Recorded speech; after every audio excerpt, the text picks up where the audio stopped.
जय हिंद दोस्तों, कैसे आप सभी लोग। आशा करता हूँ आप लोग बहुत अच्छे होंगे और आप लोगों की तैयारी बहुत अच्छे ढंग से चल रही होगी। दोस्तों देखिए, मैं 1 तारीख का एनालिसिस वीडियो शूट कर लिया था, ठीक है, बट जब मैं अपलोड करने गया तो अपलोड ही नहीं हो पा रहा था। पता नहीं, सब चीज़ें अब अपने अकॉर्डिंग नहीं हो सकती है ना, कुछ टेक्निकल इश्यूज़ की वजह से हमको लगता है कि वो अपलोड नहीं हो पा रहा है। मैं कल 8, 9, 10 बजे तक कम से कम परेशान हुआ, फिर भी अपलोड नहीं हुआ। दोबारा शूट किया, फिर गया, फिर अपलोड नहीं हुआ। तो आज मैं उसको बना के अपलोड कर दे रहा हूँ, ठीक है। आप लोग देख लीजिएगा, इसको अच्छे से एनालिसिस कर लीजिएगा, ठीक है। तो चलिए देखते हैं फर्स्ट क्वेश्चन क्या है, ठीक है। देखिए दिया है, जैसे मैं बता दूं, जैसे 2 पैरेलल लाइन है, ठीक है। अगर इसको कोई एक रेखा ऐसे काट रही है, ठीक है, तो उसी बेस पर एक क्वेश्चन है, ठीक है। देखिए जैसे 1 मिनट मैं ऐसे कर लेता हूँ। जैसे 2 पैरेलल लाइन है, एक ट्रांसवर्स रेखा इसे कट कर रही है, ठीक है। तो ए एंगल और ए एंगल इक्वल होते हैं। इससे हम लोग हिंदी यूपी बोर्ड वाले बच्चे बोलते हैं शीर्षा विमुख कोण। विमुख, जिनका मुख अपोजिट हो। विमुख मतलब जिनका क्या कोण, 2 कोण जिनका मुख अपोजिट हो। देखिए एक उधर है एक इधर है, तो इसीलिए बोलते हैं शीर्षा, जो शीर्ष विमुख उसका मुख अपोजिट हो, ठीक है। इंग्लिश वाले बोलते हैं वर्टिकली अपोजिट एंगल, ठीक है। अब देखिए ये दोनों कोण इक्वल होते हैं, ठीक है। और देखिए, और ए एंगल मैं जो डबल बना रहा हूँ, ए एंगल और ए एंगल इक्वल होते हैं, एकांतर कोण, ठीक है। और देखिए इंग्लिश वाले इसको बोलते हैं अल्टरनेट एंगल। और देखिए ए एंगल ए एंगल के भी बराबर होगा, इसको बोलते हैं संगत कोण, ठीक है, संगत कोण। तो इसी पर एक क्वेश्चन है, देखिए दिया है जैसे 2 ऐसे पैरेलल लाइन है, ठीक है। ये कैसे तिर्यक रेखा काट दे रही है, इसको कट कर रही है, ये पैरेलल लाइन है। ये बोला है 60 डिग्री और ये इसको दिया है आपको 90 डिग्री, ठीक है। ये आपको 90 डिग्री दिया है। अब देखिए ये 60 है तो मैंने बताया ये भी 60 होगा वर्टिकली अपोजिट एंगल से। अब देखिए जब ये 90 है तो ये कितना हो जाएगा 30 डिग्री, क्योंकि तीनों 180 अंश होना चाहिए, ठीक है।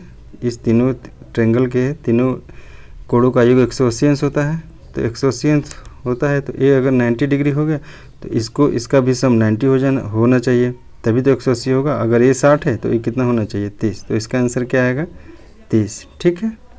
चलिए नेक्स्ट क्वेश्चन देख लेते हैं। देखिए 2 व्यक्तियों ए और बी की आयु का योग 26 वर्ष है।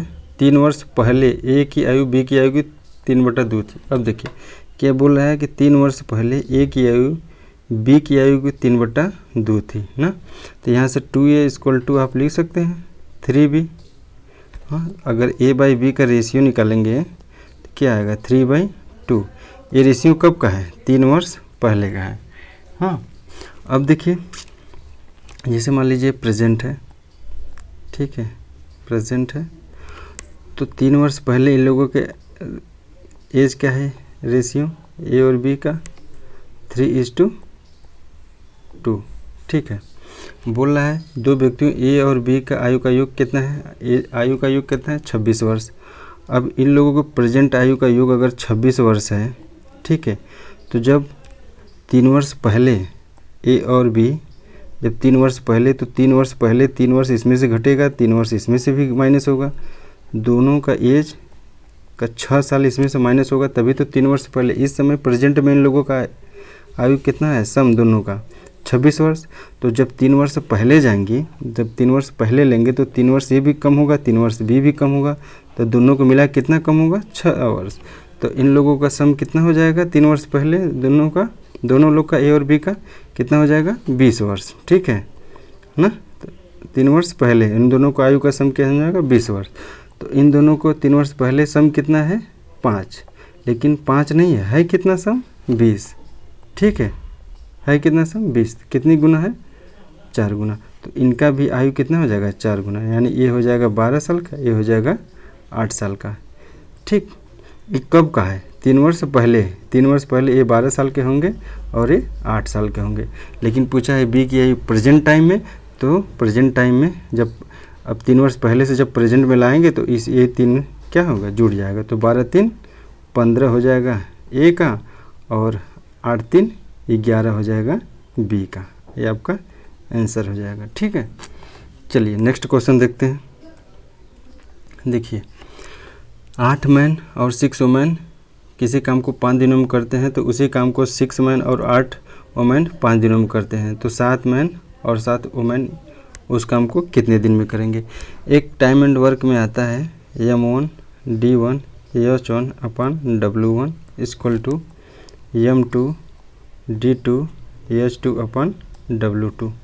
ठीक है, देखिए जहाँ क्या है M1 क्या है, आदमी मतलब मैन। ठीक है, D1 क्या हो जाएगा, दिन। ठीक है, और H1 क्या हो जाएगा, आवर।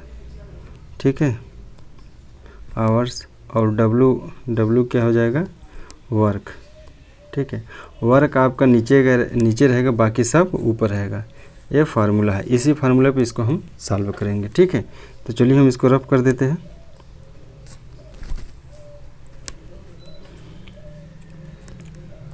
देखिए अब देखिए 8 मैन, 1 मिनट पेन ले लेता हूँ मैं क्या बोला, 8 मैन प्लस 6 वुमेन मिल के कितने, 5।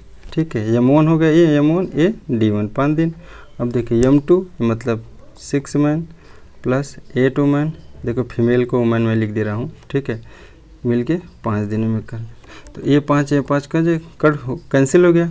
अब देखिए 8 मैन यहाँ 6 मैन, तो क्या हो जाएगा 2 मैन इक्वल टू यहाँ पर 6 मैन यहाँ 8 मैन, तो यहाँ हो जाएगा 2 वुमेन। तो मैन अपन वुमेन की एफिशिएंसी कितने आ जाएगी, 1/1। ठीक है, ये 2 कैंसिल हो जाएगा। तो मैन और वुमेन की एफिशिएंसी आ गई 1/1, यानी मैन एक दिन में एक काम कर रहा है, वुमेन भी एक दिन में एक काम कर रहा है। ठीक, अब देखिए तो टोटल वर्क क्या होगा, टोटल वर्क देखिए। अब देखिए 8 मैन और 6 मैन, अगर ये आदमी एक दिन में एक काम कर रहा है तो 8 आदमी एक दिन में 8 काम करेगा।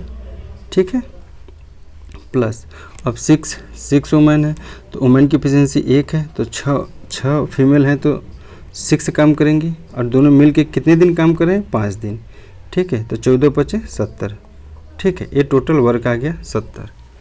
ठीक, चलिए इसको मैं इतना दूर का रफ कर देता हूँ।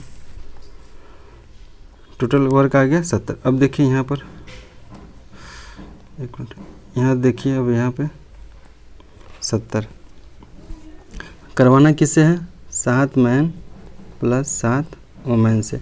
तो मैन और वुमेन की एफिशिएंसी 1/1 है, तो दोनों मिलके कितने करेंगे, 14। ठीक है, एक दिन में 14 काम करेंगे एक दिन में, और पूरा टोटल 70 काम करना है, तो कितने दिन में करेंगे, 14 का भाग देंगे तो आ जाएगा 5 दिन। ये आपका आंसर हो जाएगा। ठीक है, चलिए नेक्स्ट क्वेश्चन देख लेते हैं। देखिए प्रिंसिपल है, 9000 रेट है, 10% टाइम है 2 साल, CI आपको पूछा है। ठीक है, अब देखिए एक चीज़ मैं आपको बताता हूँ, समझिएगा अच्छे से, कंसेप्ट बता देता हूँ, फिर आप उसको लगाइएगा। देखिए अगर कोई प्रिंसिपल मैं P मान लिया, ठीक, 3 साल के प्रिंसिपल है P, ये आपका 1/, जैसे 10% तो रेट निकाले, तो ये आ गया A। ठीक है, अब देखिए ये फर्स्ट ईयर का है, ये सेकेंड ईयर का है, ये थर्ड ईयर का है। हम लोग क्या करते हैं, CI क्या हो, ब्याज पे भी ब्याज लगता है ना। तो अब देखिए 2 साल का जब हम CI निकालेंगे, तो ये तो प्रिंसिपल पर तो 1 साल का निकल गया। देखिए 1 साल का SI और CI सेम होता है। ठीक है, इसीलिए यहाँ पर A है, A क्या है, तीनों SI हैं। अभी मैं बता रहा हूँ। देखिए अब 2 साल का अब हम जब निकालेंगे CI, तो प्रिंसिपल पे ब्याज लगा A हो गया, लेकिन CI क्या होता है, ब्याज पे भी ब्याज लगता है। ठीक है, तो अब देखिए फर्स्ट ईयर में जो ब्याज A लगा है, इस पर भी ब्याज लगेगा, तो मान लीजिए A ब्याज B आ गया। ठीक है, ये 2 साल का हो गया। अब तीसरे साल में देखिए, तीसरे साल में प्रिंसिपल पे ब्याज A हो गया। ठीक, अब ब्याज पे भी ब्याज लगेगा, तो मतलब इस पे भी लगेगा, इस पे भी लगेगा। तो A पे लगेगा, तो इसमें मान लीजिए B हो गया, और इसका भी मान लीजिए बी हो गया। अब देखिए 2 साल में भी ब्याज पे ब्याज लगेगा, इसके भी लगेगा, इस पर भी लगेगा, तो ये हो गया सी। ठीक, अब देखिए ये टोटल आपको अगर मिला देंगे ना तो आपका 3 साल का क्या आ जाएगा, सी आई, ये 3 साल का। ठीक है, सभी को जोड़ देंगे तो आपको 3 साल का सी आई आ जाएगा। ठीक है, और आप इसको इतना ले लेंगे ना, इसको मैं दूसरे पेन से कर देता हूँ रेड से। ठीक है, अब इसको ये आपका एस आई और सी आई मैंने बताया कि सेम होते हैं, तो ये आपका कितना ये हो जाएगा आपका एस आई। ठीक है, अब देखिए अब ये जो जितना बचा है मैं इसको ग्रीन से कर देता हूँ। ठीक है, ये जो बचा है आपका ये वाला एरिया, अब देखिए एस आई में से जब सी आई माइनस करेंगे तो यही तो बचेगा, ये पूरा सी आई होगा, ये पूरा सी आई होगा, ये आपका एस आई होगा। तो जब सी आई में से एस आई माइनस करेंगे तो ये आपका क्या आएगा, सी आई और एस आई का डिफरेंट आएगा। ठीक है, ये आपका डिफरेंट आएगा। ये आपका बेसिक कंसेप्ट है। ठीक है, एक कंसेप्ट और है, उसको भी मैं डिस्कस कर लेता हूँ। इस कंसेप्ट को आपको कब लगाना है, जब आपको, इसको मैं थोड़ा, अब ये समझ गए ना, मैं बता रहा हूँ, ये आप समझ गए, इसको मिटा देता हूँ, रब कर देता हूँ, फिर बताता हूँ।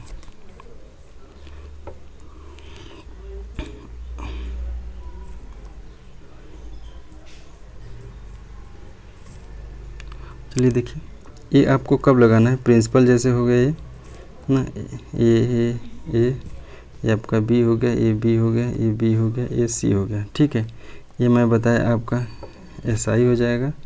हाँ, एस आई सी आई का डिफरेंट हो जाएगा, सी आई एस आई डिफरेंट हो जाएगा। और पूरा इसको अगर घेर देंगे, पूरा अगर इसको घेर देंगे, ये आपको पूरा अगर जोड़ देंगे तो आपका सी आई मिल जाएगा। ठीक है, ये आपको कब लगाना है, मैंने बताया ये फर्स्ट साल का है, ये सेकेंड साल का है, थर्ड साल का है।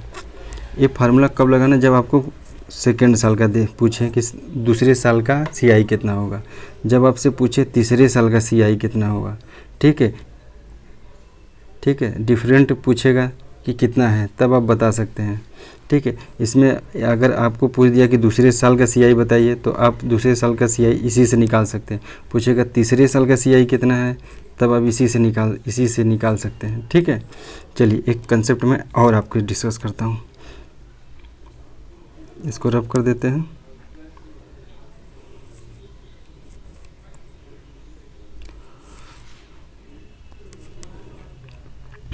चलिए ठीक, देखिए अब जैसे रेट कोई ले लिए मैं 10%, तो 10% का 1/10 लिखता हूँ, तो ये हो गया 10। अगर 1 रुपया ब्याज मिला, सी आई मिला, तो हो जाएगा 11। फिर 2 साल का है तो 2 बार लेंगे। ठीक है, 11, इसका मल्टीप्लाई करेंगे, यानी 100। अगर प्रिंसिपल है तो 1 से 1 21 क्या हो गया, मिश्र धन। ठीक है, अगर ये प्रिंसिपल है तो ये आपका अमाउंट आ गया। ठीक है, तो ये जो डिफरेंट आएगा वही आपका आता है क्या, सी आई कंपाउंड इंटरेस्ट। ठीक है, 21 रुपये आता है। ठीक है, अब देखिए यहाँ पर प्रिंसिपल कितना है, 100, लेकिन प्रिंसिपल 100 नहीं है, कितना, 9000। ठीक है, कितने गुना हुआ, तो ये 90 गुना, तो ये भी क्या हो जाएगा आपका 90 गुना। ठीक है, तो आपका आ जाएगा 9 एकम 9, 9 दूनी 18, 1890, ये आपका सी आई हो जाएगा। ठीक है, इससे आपका क्या निकाल सकते हैं, बस जब डिफरेंट दिया होगा तब। अब इसमें पूछेगा दूसरे साल का सी आई कैसे निकाल, दूसरे साल का सी आई बताइए, तो आप इससे नहीं निकाल सकते हैं दूसरे साल का सी आई, आपको उसी वाले फार्मूला से, इसी से निकालना होगा दूसरे साल का सी आई। ठीक है, चलिए इसी क्वेश्चन को मैं इस प्रोसेस से बताता हूँ। ठीक है, इसको मैं रब कर देता हूँ, एक मिनट, इसको मैं रब कर देता हूँ। ओके, इतना रब, देखिए इसका आंसर 1890 आया था ना, उससे भी करेंगे तो 1890 आएगा। ठीक है, मैं ले लिया पेन, जैसे 9000 क्या हो गया आपका प्रिंसिपल हो गया। ठीक है, अब 10% रेट 1/10 करेंगे तो ये 900 हो गया। ये 2 ही साल का निकालना है, तो इसको हम नहीं लेंगे, 3 साल का नहीं निकालना है, 2 ही साल का निकालना है, तो ये फर्स्ट ईयर का, ये सेकेंड ईयर, 9000 हो गया। ठीक, अब क्या है, फिर अब ब्याज पे भी ब्याज लगता है ना, तो फिर 1/10 इसका निकालेंगे, यानी 90 रुपया। मैं क्या बोला, सी आई निकालना है, तो सी आई सबको जोड़ दीजिए, तो 9 9 18, 1890 आ गया। आपका ये आंसर हो गया आपका। ठीक, अब दूसरे साल का पूछता तो दूसरे साल का सी आई यही होगा 990। ये दूसरे साल का भी आई, पहले साल कैसी आई, SI सेम होता है तो ये 900 हो जाता है आपका। ठीक है, ये है डिफरेंट। चलिए, उम्मीद करता हूँ आप लोगों को समझ में आया होगा। नेक्स्ट क्वेश्चन देखते हैं। एक बेलन का व्यास 12 सेंटीमीटर, वॉल्यूम निकालना, हाइट दिया है। तो अब जानते हैं वॉल्यूम क्या था बेलन का, पाई आर स्क्वायर एच होता है। ठीक, तो पाई का मान 22/7 इंटू आर का मान कितना हो जाएगा 6। देखिए व्यास दिया है ना 12, 12 दिया है तो रेडियस 6 हो जाएगा। ठीक, 6 इंटू 6, ऊंचाई 7 दिया है, ये हो जाएगा।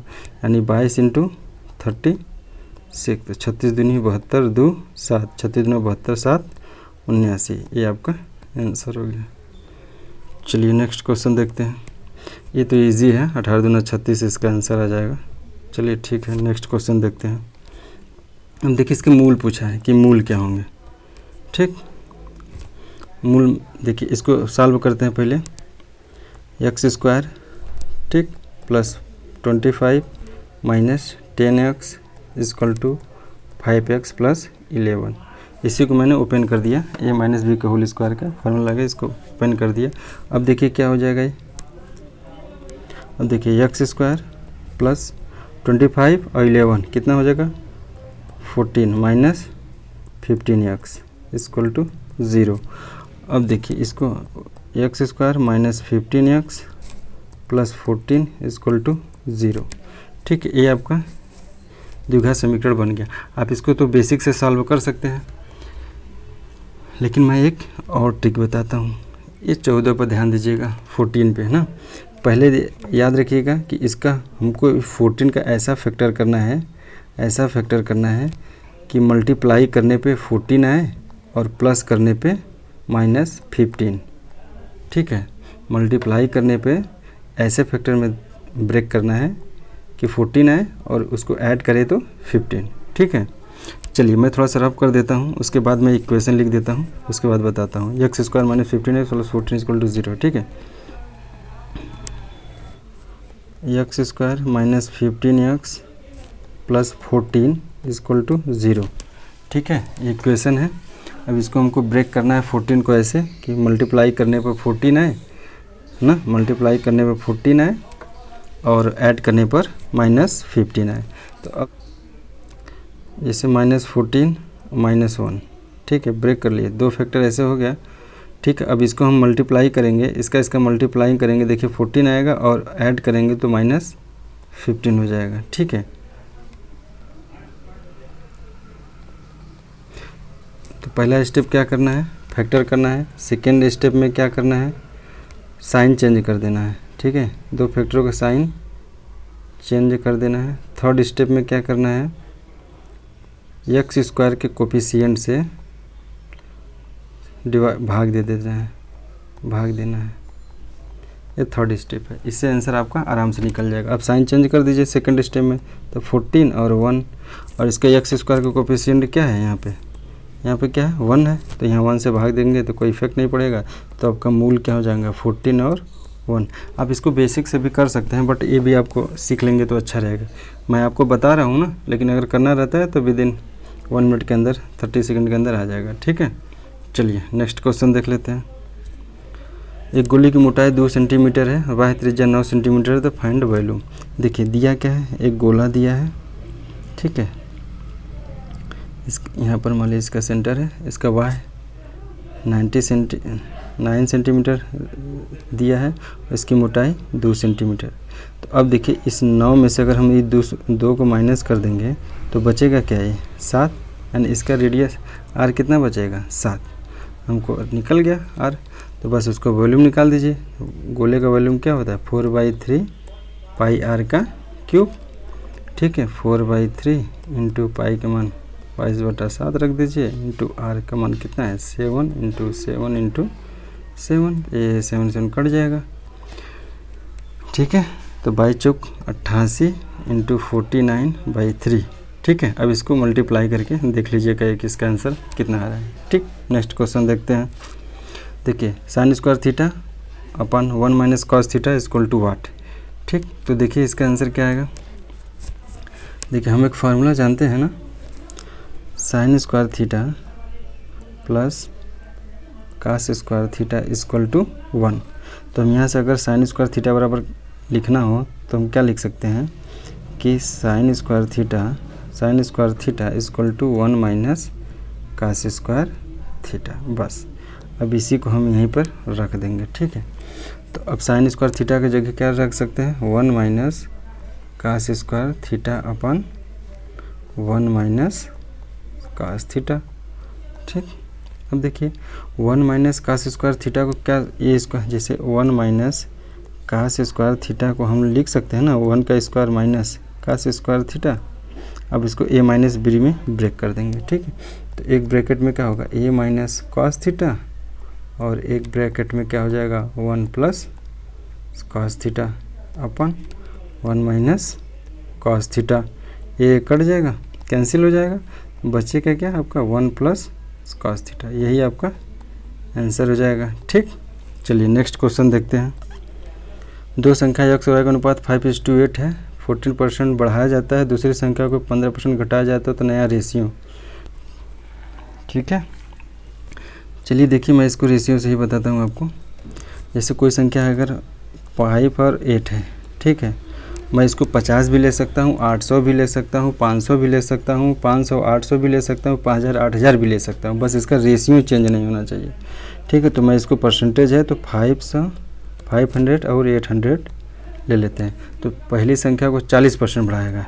अब इसको हम अगर प्लस 40% बढ़ाएंगे तो 5 चौका 20, 200 बढ़ जाएगा तो कितना हो जाएगा 700। इसको माइनस 15% हम लोग क्या करेंगे, घटाएंगे, 15 × 8 120 ना, तो 800 में से 120 माइनस होगा तो बचेगा क्या 680। बस इसी का रेशियो आपको पूछा है, तो काट दीजिए, यानी 35 और 34 आपका रेशियो आ जाएगा 35:34। ये आपका आंसर हो जाएगा, ठीक है। चलिए नेक्स्ट क्वेश्चन देख लेते हैं। एक राशि चक्रवृद्धि ब्याज 40 वर्ष में दुगना हो जाता है, तो कितने वर्षों में 8 गुनी हो जाएगी। इसको देखिए बहुत ईजी, इसको मैं 2 विधि से बता, 2 प्रोसेस से। देखिए बोल रहा है क्वेश्चन, कोई राशि अगर मान ली 1 है तो 4 वर्षों में फिर क्या होगा, डबल हो गया, यानी दुगना हो गया। फिर 4 वर्षों में डबल हो गया, मतलब 4 हो गया। फिर 4 वर्षों में क्या हो गया, हो गई ना 8 गुनी, 1 से डबल, फिर डबल, फिर डबल, 8 गुना हो गया। तो देखिए इसमें भी 4 साल, इसमें भी 4 साल, इसमें भी 4 साल, तो कितना हो गया 12 वर्ष। बस यही आंसर हो गया आपका, दैट इज आंसर, ठीक। अब देखिए इस विधि को मैं दूसरी विधि से बताता हूँ, बाकी लोग कैसे बताते हैं इतना डिफ़िकल्ट बना के। चलिए बाकी लोग बनाते हैं कैसे कि 2 गुना हो जाती है 4 वर्षों में। 1 मिनट, तो बोलना है 4 वर्षों में कितना हो, 2 गुना, तो 2 गुना को 2 की पावर 1 लिख सकते हैं। अब पूछा कितने वर्षों में 8 गुना हो जाएगी, यानी 2 की पावर 3 हो जाएगी। तो जो ये 3 है इसी का समय में मल्टीप्लाई कर देते हैं, तो 3 चौका 12 वर्ष, ठीक है। आपको जो अच्छा लगे आप उसको अडेप्ट कर लीजिए, अच्छे से देख लीजिए, ठीक। चलिए नेक्स्ट क्वेश्चन देखते हैं। दो संख्या एलसीएम एचसीएफ 48 है, गुणनफल 48 है और संख्या का अंतर 13 था, तो संख्याएं ज्ञात है। देखिए इसको, ठीक। हम जानते हैं पहली संख्या मल्टीप्लाई बाई दूसरी संख्या equal to LCM is to HCF, ठीक है। अब देखिए पहली संख्या मान लीजिए x में है, x इंटू वाई, इसको अच्छे से लिख देते हैं, x इंटू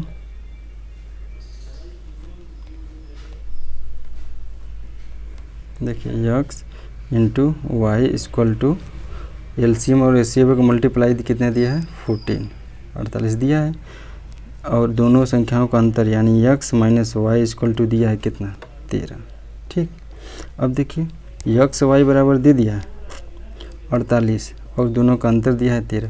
तो अब इसका ऐसा फैक्टर करिए कि गुणा करने पर 48 आ जाए और इसका डिफरेंट 13 आ जाए, ठीक। अब देखिए 4 इंटू 12 करेंगे तो 12 चौक 48 हो जाएगा, ठीक, लेकिन डिफरेंट 13 नहीं आ रहा है, ठीक है।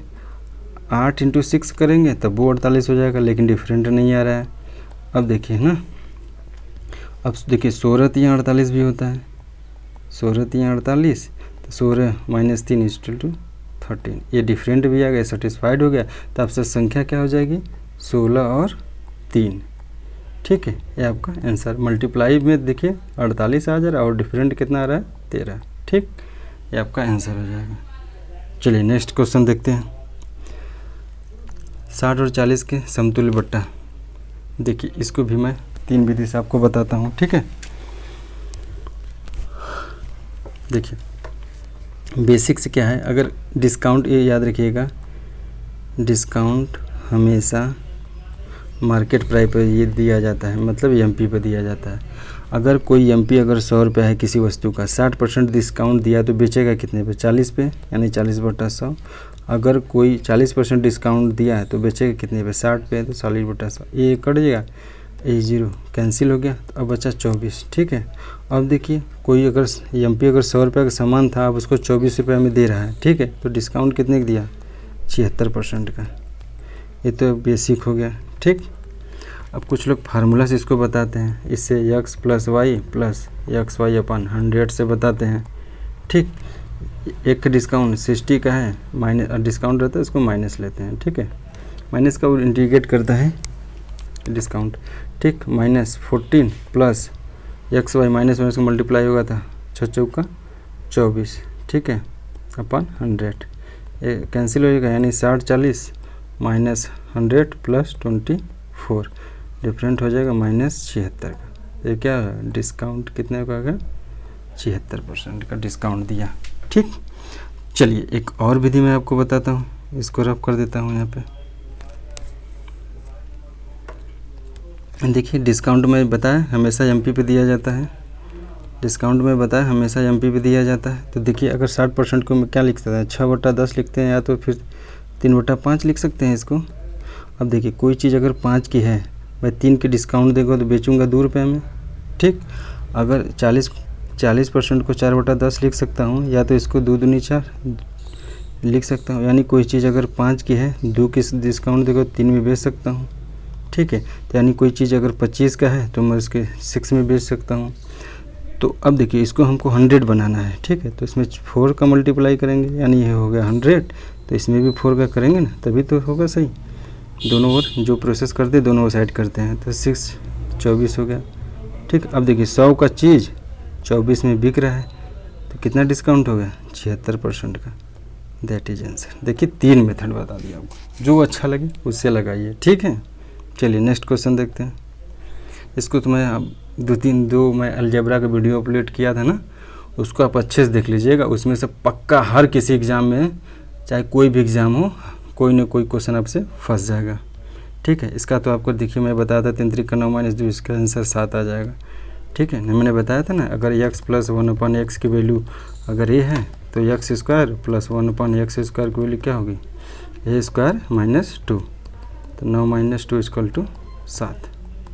That is answer. चलिए नेक्स्ट क्वेश्चन देख लेते हैं। देखिए 24, 42, 56 का एलसीएम बताइए। एक तो मेथड आप लोग ट्रेडिशनल जाते हैं, 24, 42, 56 का एलसीएम ऐसे करके निकाल दीजिए, ठीक। लेकिन मैं दूसरा मेथड आपको बताता हूँ, वो तो आप जानते हैं बेसिक वाला। देखिए जैसे हमको 3, 4 और 12 का एलसीएम निकालना है ना, तो इसमें जो सबसे बड़ी संख्या है आप उसको एलसीएम मान लीजिए, ठीक। बाकी 2 संख्याओं से देखिए क्या इस 3 और 4 इससे डिवाइड हो रहे हैं, इसको डिवाइड कर रहे हैं, तो देखिए ये 3 से भी कट जा रहा है, 4 से भी कट रहा है, मतलब इसका एलसीएम कितना होगा, 12। यदि नहीं कटता तो फिर मैं 24 लेता, फिर मैं देखता क्या ये 24 3 से कट रहा है, क्या ये 4 से भी कट रहा है। अगर कटता तो ये 24 इसका आंसर हो जाता है, ठीक। चलिए मैं अब इसको इस क्वेश्चन को सॉल्व करता हूँ, ठीक। इसको रब कर दूँ, कंसेप्ट आप समझ गए होंगे। चलिए देखिए मैं इसका एलसीएम मान लीजिए 56 मान लिया, तो मैं देखूंगा क्या ये 24 से कट रहा है, 24 से नहीं कटेगा, ठीक है। 24 चौका 96 नहीं कटेगा, 24 दूनी 48 नहीं कटा, तो मैं इसको फिर डबल, एलसीएम हमेशा बड़ी संख्या का फैक्टर होगा हमेशा, ठीक है। तो अब 26 दूना 112, ठीक है। अब 112 को मैं चेक करूँगा क्या 24 और 42 से कट रहा है कि नहीं, तो देखिए 24 से भी ये भी नहीं कटेगा, ठीक है। देखिए 3 चौके 12 2, 3 दूना 6 2 8, और 4 से करेंगे 24 चौका 96 तो भी नहीं कटेगा, 5 से करेंगे 5 चौका 20 0, 5 दूना 10 दूर 120 हो जा रहा है, नहीं कट रहा है 24 से, ठीक। अब तो फिर मैं क्या करूँगा, फिर इसका मैं अब 3 गुना लूँगा, ठीक है। तो यानी 56 तियाँ 168, ठीक है। अब देखिए 2 28 हो रहे हैं, यानी 7 बार में। अब देखिए ये 24 से 7 बार में कट जाएगा, 7 गुना है, और 42 से भी काटेंगे तो 42 से भी कट जाएगा 4 बार में। 4 दूनी 8, 4 चौका 16, मतलब इसका एलसीएम कितना आएगा 168। That is answer. चलिए नेक्स्ट क्वेश्चन देखते हैं। किसी समीकरण के 2 मूल 3 और -2 है तो फाइंड इक्वेशन। ठीक है, मैंने बताया था x² minus alpha plus beta plus x, यहाँ पर alpha plus beta into x plus alpha beta. ठीक है, 2 मिल है x² माइनस अल्फ़ा बीटा, 3 में से 1 हो जाएगा। ठीक है, x प्लस अल्फ़ा बीटा मतलब -6, तो यानी x² minus X minus 6 equal to 0 आपका आंसर हो जाएगा। चलिए नेक्स्ट क्वेश्चन देख लेते हैं। चलिए दोस्तों, नेक्स्ट क्वेश्चन अब नहीं है। उम्मीद करता हूँ आप लोगों को अच्छे से समझ में आया होगा। मैं बहुत कोशिश किया कल ही वीडियो देने के लिए, बट अपलोड नहीं हो पाया, लेकिन सब कुछ अपने हाथ में तो होती ही नहीं है ना। आदमी अपने हिसाब से सब मेहनत ही कर सकता है, तो ठीक है अपलोड नहीं है, इसलिए आज मैं आप लोगों को इस वीडियो को दे रहा हूँ, अपलोड कर दे रहा हूँ। आप लोग अच्छे से देख लीजिएगा। ठीक है, चलिए आप लोग स्वस्थ रहिए, मस्त रहिए, मुस्कुराते रहिए और देखते रहिए क्या यस के पाठशाला। ठीक है, थैंक यू।